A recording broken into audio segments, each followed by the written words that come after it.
in the middle of the night, one night, it was maybe a week after we jumped out the window.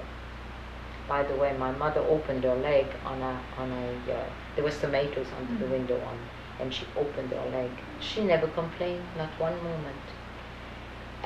But anyway, in the middle of the night, we heard a sound of wheels. And it sounded funny because it didn't sound like the French cars that were, or the French trucks that are very noisy, tough, tough, tough, tough, tough, or the Germans, which are very heavy.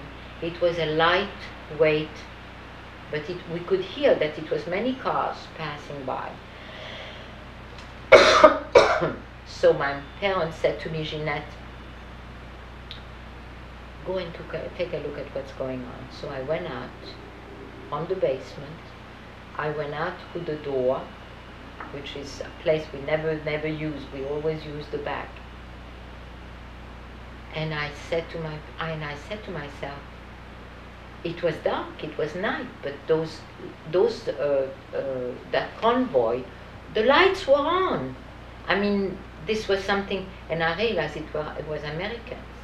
And I went back and I said to my parents, I think it's Americans. Well, we were in such a state of hysteria. It was a moment that I will never, never, never forget. Never forget. We realized, we all said, we are alive, we survived. We're alive, we survived. We couldn't believe it. We couldn't believe it. And it was 4 years.